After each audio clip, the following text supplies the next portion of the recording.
Bonjour à tous et bienvenue dans Smart Patrimoine. Smart Patrimoine, l'émission qui vous accompagne dans la gestion de vos finances personnelles et qui décrypte également avec vous les actualités et les enjeux du secteur de la gestion de patrimoine. Une émission tous les jours à 13h sur Bismart. Et au sommaire de cette édition, nous commencerons comme tous les lundis avec les clés de l'IMO, le rendez-vous immobilier de Smart Patrimoine. Et en l'occurrence, nous nous demanderons si le marché immobilier des particuliers connaît les mêmes drivers de marché que le marché immobilier de manière générale en France, et nous nous demanderons notamment si les exigences d'un point de vue réglementaire ont un impact sur les transactions entre particuliers. Pour cela, nous aurons le plaisir de recevoir dans un instant Laetitia Caron, directrice générale de PAP Particulier à Particulier. Nous enchaînerons ensuite avec Enjeu Patrimoine, un enjeu patrimoine consacré au sujet de prévoyance du dirigeant ou du chef d'entreprise. Comment anticiper finalement un accident de vie et comment protéger sa vie personnelle ou professionnelle, et surtout, est-ce que ce sujet prévoyance est suffisamment connu des CGP et des intermédiaires financiers qui accompagnent du coup les dirigeants ou entrepreneurs? Nous en parlerons avec Sonia Elminger, directrice générale de Social Care Consulting, et Delphine Siboni, directrice générale de Nevidis. Bienvenue à vous tous qui nous rejoignez. Smart Patrimoine, c'est parti. Et nous commençons donc avec les clés de l'IMO, le rendez-vous immobilier de Smart Patrimoine tous les lundis. Donc, et aujourd'hui, on va se poser la question du marché immobilier entre particuliers. Y a-t-il des différences avec le marché immobilier de manière générale et les différentes exigences réglementaires, notamment au niveau des passoires énergétiques, font-elles peur à des éventuelles transactions entre particuliers? Pour cela, nous avons le plaisir de recevoir sur le plateau de Smart Patrimoine Laetitia Caron, directrice générale de PAP Particulier à Particulier. Bonjour Laetitia Caron. Bonjour. Bienvenue sur le plateau de Smart Patrimoine. Alors, on voulait faire un petit état des lieux avec vous sur les 6 premiers mois de l'année 2022 sur ce marché des particuliers. Parce qu'on parle souvent dans cette émission du marché immobilier au sens large, un marché immobilier donc, qui comprend le marché des particuliers, mais aussi un marché avec un certain nombre de professionnels qui assurent les transactions ou autres. On voit notamment un marché un peu plus compliqué à comprendre du fait notamment d'une réglementation autour des passoires énergétiques, avec des interdictions de location à venir, avec des documents de plus en plus complets à fournir, que ce soit DPE ou un audit énergétique à venir. Est-ce que ces sujets, si je commence par le réglementaire, puis ensuite on verra un petit peu les niveaux de prix ou autres, parce qu'il y a beaucoup de sujets d'angoisse actuellement sur le marché de l'immobilier, mais si je commence par le réglementaire, est-ce que ces sujets réglementaires sont de nature à angoisser un peu plus des transactions entre deux particuliers, si on compare ça à quelques années auparavant? Ce qui est certain, c'est que ça génère beaucoup de questions. C'est vrai que la réglementation, elle s'est complexifiée ces dernières années et que beaucoup de particuliers, à la base, de toute façon, tous les vendeurs sont particuliers. Bien sûr, oui, bien sûr. Se posent des questions. Nous, chez PAP, on a depuis longtemps, et en particulier encore plus ces derniers temps, renforcé toute l'information qu'on fait auprès des particuliers, parce que PAP n'est pas juste une plateforme, je dirais, de mise en relation. PAP, c'est vraiment une plateforme qui apporte des solutions complètes, notamment du conseil, mais aussi de l'accompagnement. On a une centaine de conseillers, de coachs immobiliers qui accompagnent nos clients et donc qui répondent à toutes ces questions très précisément. C'est-à-dire qu'on est vraiment en capacité, et nos coachs sont tous formés en permanence, mis à jour en permanence par nos juristes pour permettre à nos clients d'avoir des réponses très précises. On a également un partenariat en place depuis plusieurs années maintenant avec un réseau de diagnostics. Diagnostic. Oui, parce que ça, c'est le sujet du moment. Et d'ailleurs, avec certaines remises en cause, mais ce n'est pas le sujet aujourd'hui, mais c'est le sujet du moment, c'est comprendre est-ce que mon bien pourra être loué plus tard? Est-ce qu'il va y avoir une négociation sur mon bien? Et surtout, est-ce que j'ai fourni tous les documents en bonne et due forme pour pouvoir mettre mon bien en vente, proposer mon bien en vente? Exactement. Donc nous, ce qu'on fait dans l'ordre, c'est qu'on apporte des solutions qui vont permettre aux particuliers de prendre sa décision. Parce que à partir du moment où son bien est... alors d'abord, il faut faire le DPE pour avoir une idée de l'étiquette énergétique. Une fois qu'on connaît l'étiquette énergétique, si on est F ou G, c'est important de savoir quelles sont les conséquences, mais même E, parce qu'à long terme, En 2030, il y aura aussi des conséquences pour les étiquettes E. Ça veut dire que vous conseillez de commencer par faire un DPE et ensuite de réfléchir à la façon dont on va mettre son bien en vente, au prix qu'on va fixer ou autre. On commence aujourd'hui par le DPE ? On va dire que ça dépend du projet, mais si on a un doute et si une des questions c'est est-ce qu'il va falloir que j'opère une rénovation énergétique ? Bien sûr. Alors c'est important de démarrer par là, Oui. parce que en plus les critères de réalisation du DPE ont changé il y a un an. Et donc, un DPE qui avait été fait il y a 3, 4, 5 ans n'est peut-être plus, ne donnera plus forcément le même résultat aujourd'hui. Il faut savoir ce qu'on vend et globalement Exactement. à quoi on s'expose vis-à-vis des discussions qu'on pourrait avoir avec un potentiel Donc acheteur. ça, c'est la première étape. À partir de là, nos conseillers, nos coachs vont être en capacité de donner de la visibilité au client sur les différentes solutions qu'il a. Est-ce qu'il y a de la rénovation à faire ? Et alors, demain, l'audit énergétique permettra, je dirais, assez précisément d'avoir une idée du montant des travaux qu'il faudra réaliser. Oui. Et puis, si le particulier, si le propriétaire souhaite finalement vendre ce logement, alors la question, c'est de combien est la décote qui va s'appliquer sur mon prix de vente et du coup... est-ce que finalement, il vaut plus le coup que je vende ou que je rénove, ou que je rénove avant de vendre pour garder mon bien ? C'est vrai que c'est une vraie question qu'on peut se poser parce qu'un particulier, par définition, n'est pas un professionnel de l'immobilier. Donc, il a un certain nombre d'idées reçues sur le marché. Et puis, ces idées reçues peuvent être battues en brèche avec les nouvelles évolutions. Donc, toujours sur ce sujet réglementaire, le particulier, par exemple, il peut se dire il y a effectivement cette décote qu'on constate. Mais est-ce que ça vaut le coup, par exemple, de mettre le bien au même prix puisqu'on sait qu'il y aura une négociation sur ce sujet DPE, ou au contraire d'appliquer la décote tout de suite en disant je sais que mon bien vaut moins, donc je vous applique la décote et ensuite il y aura moins de négociation. Ça, c'est des questions quand on est particulier, où comme on est dans un entre-deux, le DPE a été modifié il y a un an, il a été revu plusieurs fois, l'audit énergétique arrive, tous les professionnels pour le coup de l'immobilier disent que le calendrier n'est pas tenable, mais le calendrier reste le même pour le coup aujourd'hui. Donc on peut être un peu perdu quand on est tout seul, j'ai envie de dire, dans cette jungle d'achat et de vente. Complètement, mais c'est toute la spécificité de PAP, c'est-à-dire que quand on vend par notre intermédiaire avec nous, on n'est pas seul justement. On va bénéficier, on va dire, du fait de ne pas avoir de commission d'intermédiaire. Donc et puis, au-delà de la commission, il y a beaucoup de propriétaires aujourd'hui qui veulent garder la main sur leur projet, qui veulent comprendre exactement ce qu'ils font et pourquoi, et comment ils le font. Donc nous, ce conseil que vous évoquiez, puisqu'en l'occurrence, un professionnel, au sens large, va apporter un conseil, eh bien c'est ce que nous faisons. Et typiquement, la question que se posent les particuliers aujourd'hui, souvent, c'est déjà... ce qu'on évoquait, quel est le montant de la décote, je n'en sais rien. Nous, on est capable de répondre là-dessus. D'accord. Et de leur donner, de leur expliquer, c'est-à-dire qu'on a des solutions aujourd'hui, on fait des estimations de prix de vente. Et là, vous êtes capable de nous dire, par exemple, sur un G, un F ou un E, de combien peut être la décote par rapport à un bien, ou c'est J'allais vous dire, ça dépend un peu de la tension du marché, mais globalement, on va être sur des niveaux de décote qui peuvent aller entre 10, 15, voire 20% parfois sur certains secteurs, sur lesquels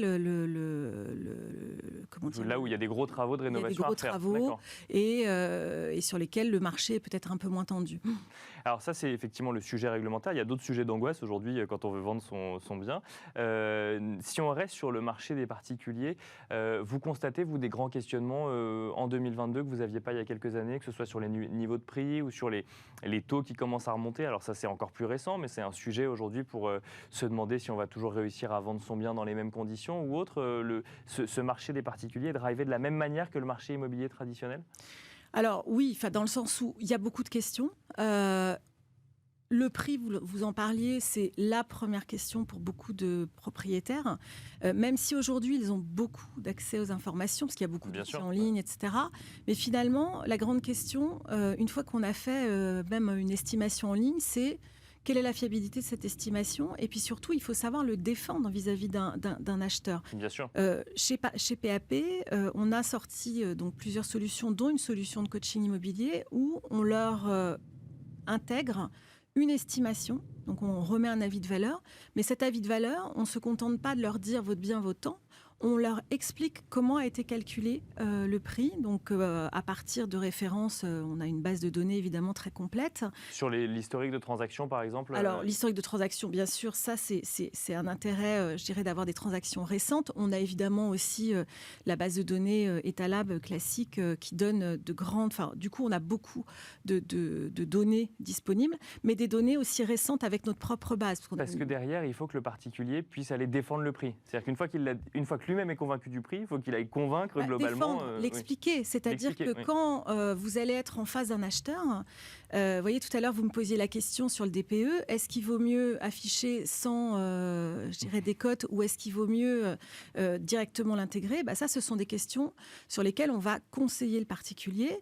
Nous, ce qu'on recommande souvent, c'est qu'il vaut mieux déjà intégrer quand même une décote. D'accord, mais du coup l'expliquer. Mais savoir l'expliquer. Montrer qu'on a conscience que le DPE est mauvais. D'accord. Exactement, en ce sens que j'évoquais la notion de défendre son prix. C'est-à-dire que ce prix, si on est capable d'expliquer qu'il s'appuie sur telle donnée, qu'on a intégré tel élément de surcote, parce que parfois il y en a, et puis tel élément de décote, voilà comment on est arrivé à un prix de vente, alors on est capable de l'expliquer et on est capable du coup de mettre en avant que la marge de négo, elle est relativement réduite, elle existe toujours un petit peu, mais elle est relativement réduite si on a bien établi son prix de vente.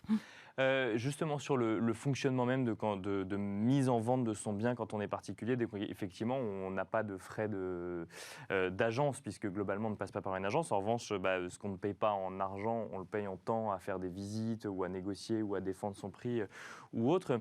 À quoi est-ce qu'il faut s'attendre finalement quand on veut vendre son appartement ? À quoi est-ce qu'il faut être prêt ou sa maison quand on le fait de particulier à particulier ? Alors je dirais que le temps des visites, il est souvent très surestimé, parfois un peu, je dirais, exagéré par différents acteurs extérieurs.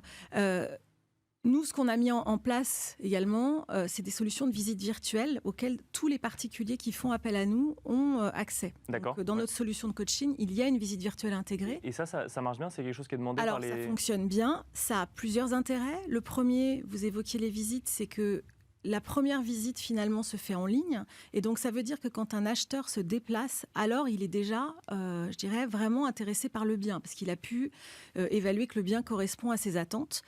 Et donc, ça fonctionne bien et ça fait gagner du temps. Nous, en moyenne, on a des stats là-dessus.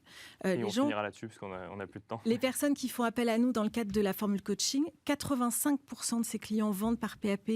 Et dans la majorité des cas, ils vont faire entre 3 et 4 visites réelles. Vous voyez, finalement, le temps passé... Parce que la visite virtuelle permet de réduire effectivement ceux qui se déplacent. Ça permet en tout cas de faire une première visite en ligne, c'est ça. Merci beaucoup Laetitia Caron, directrice générale de PAP, particulier à particulier, d'être venue nous expliquer un petit peu comment évolue ce marché entre particuliers à la lumière des drivers du marché immobilier. Et quant à nous, on se retrouve tout de suite dans Enjeu Patrimoine.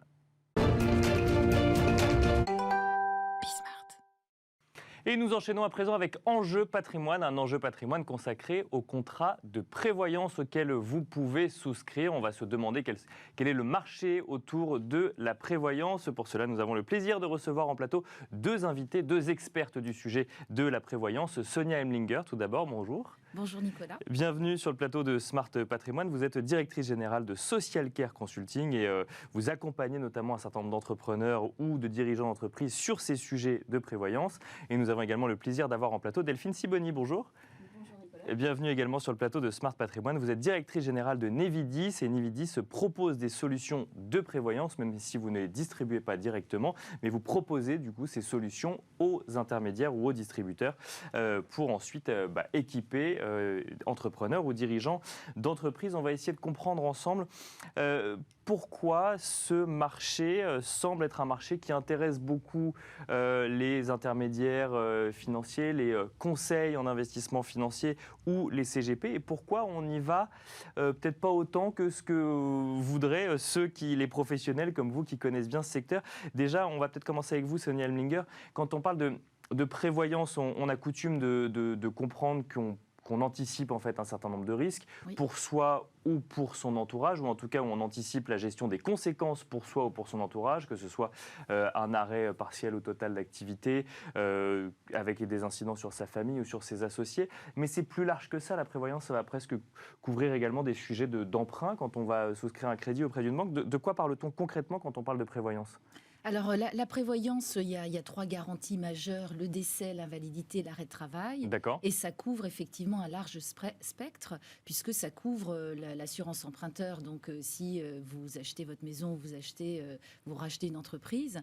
Ça couvre également les contrats, donc Delphine en parlera, tout ce qui est croisé associé, tout ce qui est contrat homme-clé. Bien sûr. Et également la prévoyance du chef d'entreprise, de l'indépendant, qui lui est beaucoup moins couvert qu'un salarié. Mais la prévoyance, il y a aussi la partie collective, donc qui est pour les salariés dans une entreprise, et puis la partie individuelle, où là, ça va être soit pour un particulier en cas de décès, soit pour un chef d'entreprise pour se couvrir. Alors, on va effectivement parler plus ici de la partie individuelle, puisque la partie collective, bon, c'est réglementaire. Hein, toutes les entreprises, normalement, ont des contrats de prévoyance. Là, on s'intéresse plus à l'accompagnement, finalement, du particulier, que ce soit dans sa vie personnel, dans sa vie professionnelle ou lorsqu'il souscrit un crédit immobilier. Delphine Sibony, donc si j'en crois ce que nous dit Sonia Alminger, vous êtes plus, vous, sur la partie vie professionnelle du dirigeant ou de l'entrepreneur, avec les questions qu'il doit se poser finalement sur comment je fais en sorte que mon activité continue,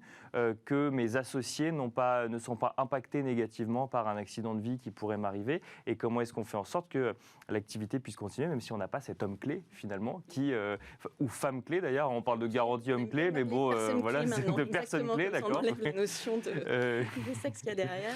Mais donc, c'est des questions qu'il faut réellement se poser quand on est des dirigeants. Et après, on remontera effectivement côté accompagnant. Tout à fait. Alors, Nevidis traite la prévoyance individuelle. Je dirais pas uniquement pour le cadre dirigeant. Il y a aussi les cadres supérieurs et même, je dirais, les cadres. Toute personne aujourd'hui doit être recouverte par un contrat de prévoyance individuelle. D'accord. Donc on est bien plus large que ça. Mais c'est vrai qu'on est très spécialisé sur la partie chef d'entreprise avec un besoin de couverture tant du patrimoine personnel que du patrimoine professionnel. Donc c'est vrai que c'est des sujets qui sont moins connus, sur lesquels il y a un vrai besoin d'expertise et sur lesquels nous nous sommes spécialisés pour accompagner justement les intermédiaires qui ont une clientèle très forte de chefs d'entreprise. Mais alors, quand on est chef d'entreprise, pourquoi réfléchir à protéger son patrimoine personnel et professionnel ? Parce qu'il n'est pas protégé en fait de base, et que si jamais ça repose tellement sur vous que vous êtes obligé d'anticiper le jour où potentiellement vous ne pourrez plus gérer cette activité. Alors, en fait, sur vous ou sur quelqu'un d'autre de l'entreprise. D'accord. Alors, on va prendre l'exemple de la croisée associée, par exemple, pour parler effectivement de soi. Imaginons Sonia et moi-même, on monte une société, on la développe ensemble. Bien sûr. Elle prend de la valeur. On a fait un pacte d'actionnarial avec, bien sûr, nos avocats conseils au moment où on a monté la société. C'est parfait. Et on a bien prévu que si jamais il arrivait quelque chose à l'une ou l'autre, eh bien, l'autre aurait un droit de préemption pour acheter les parts sociales de celle qui est décédée. D'accord.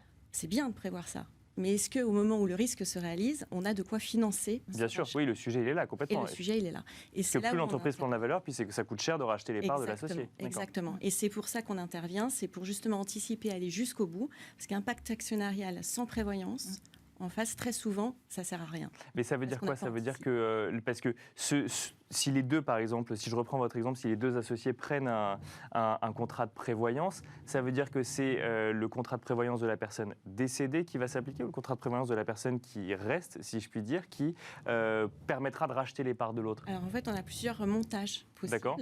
On a le montage où l'entreprise est adhérente et paye en fait les cotisations pour l'assurer. Donc elle aura 2 contrats pour chaque associé qui sera assuré, avec une réintégration d'avantages en nature des cotisations payées.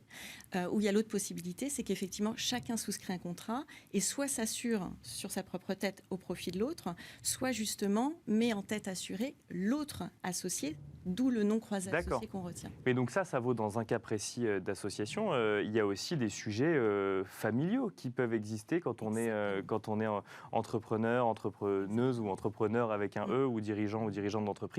Là, pour le coup, ça veut dire qu'il faut reprendre un deuxième contrat de prévoyance à côté ou Alors, déjà, à travers ce contrat de prévoyance au niveau de la société, ça permet à l'autre associé donc, de racheter les parts et donc de pouvoir racheter les parts aux héritiers. Donc, aux héritiers de récupérer, en fait, le fruit du patrimoine professionnel.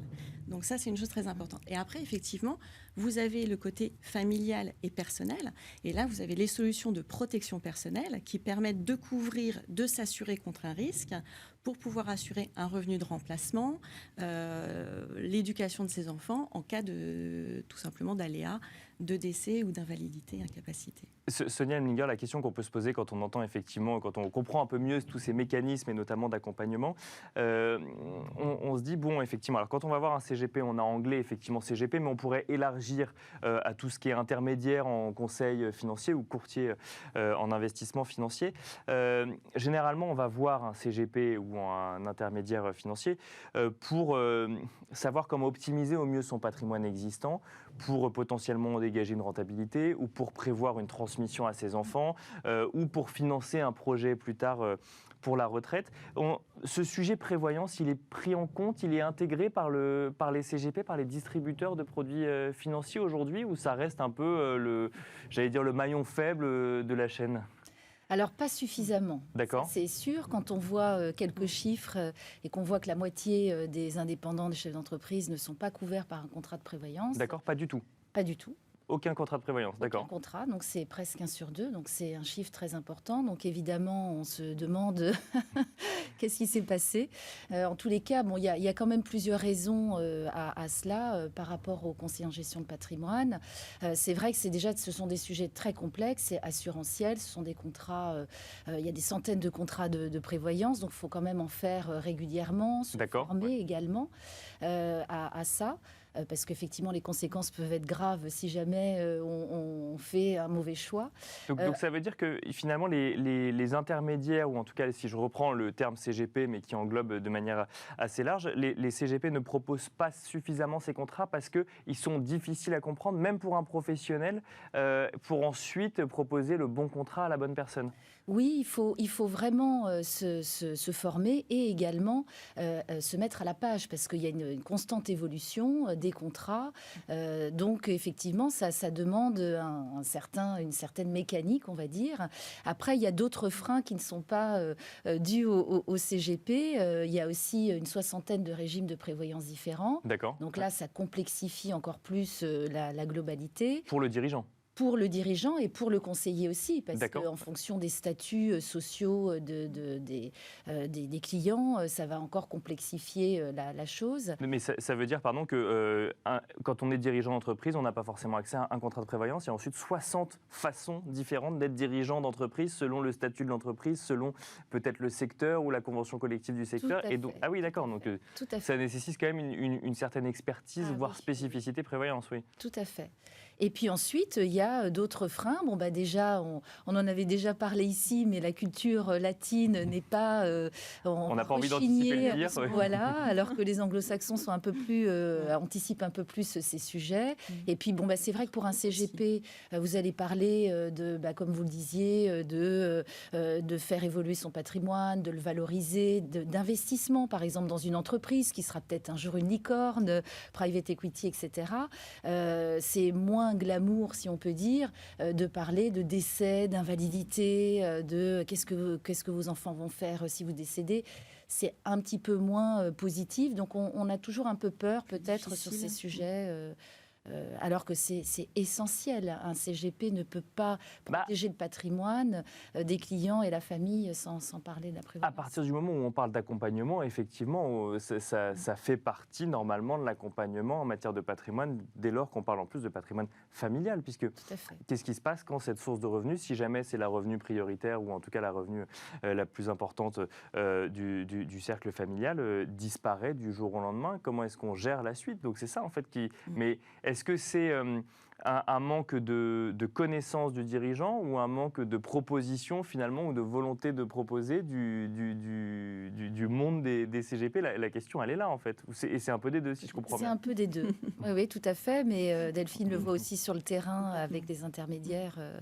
C'est un peu des deux. Parce que ce sujet formation, du coup, vous le voyez régulièrement, justement ces 60 régimes différents, par exemple. En fait, on accompagne effectivement, donc, depuis notre création, les intermédiaires, les conseillers en gestion de patrimoine, les banquiers privés sur le sujet.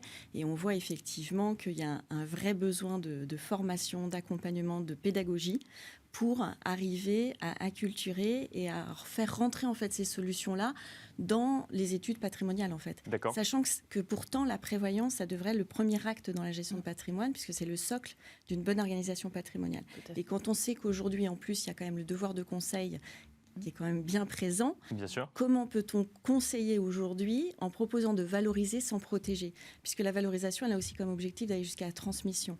Et je vais prendre un exemple très simple, c'est qu'aujourd'hui, les conseillers très facilement vendent un contrat d'assurance vie avec des liquidités en disant on valorise, et puis au moment du décès, vous transmettez dans des bonnes conditions. Bien sûr. Hors fiscalité, c'est très bien, mais pourquoi ne pas financer plutôt ces droits de succession pour permettre justement de récupérer les fonds de l'assurance vie et de les transmettre à ses héritiers, ce qui est en plus valorisant pour le conseiller qui peut fidéliser sa clientèle et avoir une clientèle transgénérationnelle. Donc ça a tout son sens. Je reviens sur le sujet de 1 sur 2 non équipés. Bon, j'imagine que vous devez suivre ça, effectivement, mais ça veut dire qu'il y a un vrai sujet de pédagogie vis-à-vis des gens à équiper, pour le coup. C'est qui n'ont pas conscience, ou en tout cas qui n'anticipent pas du tout ce sujet de qu'est-ce qui se passe le jour où j'aurai plus rien, quoi.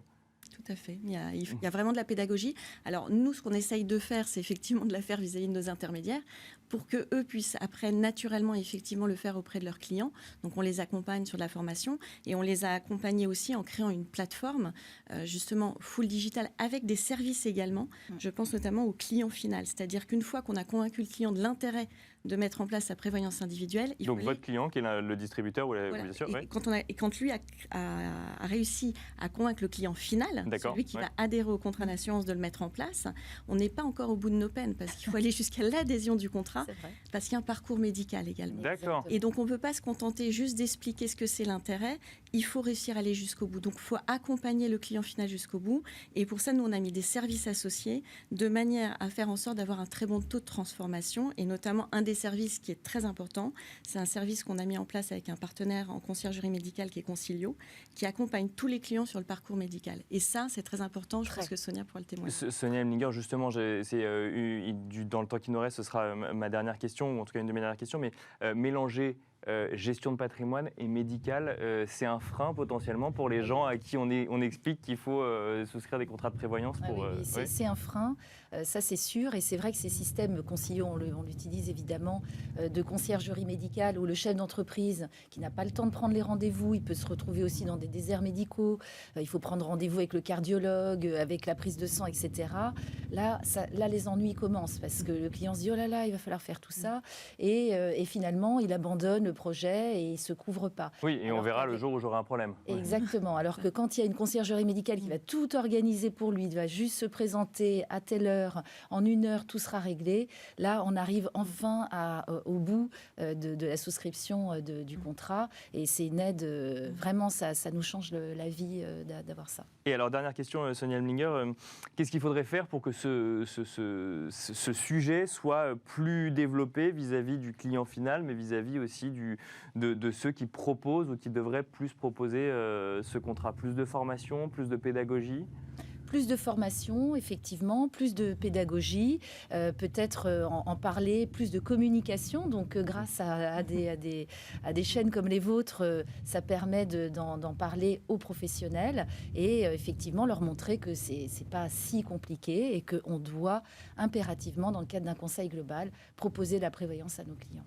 Merci beaucoup, Sonia Hemlinger. Je rappelle que vous êtes directrice générale de Social Care Consulting. Merci également Delphine Siboni, directrice générale de Nevidis. Et merci à vous de nous avoir suivis. Je vous donne rendez-vous demain à 13h sur Bismart pour un nouveau numéro de Smart Patrimoine.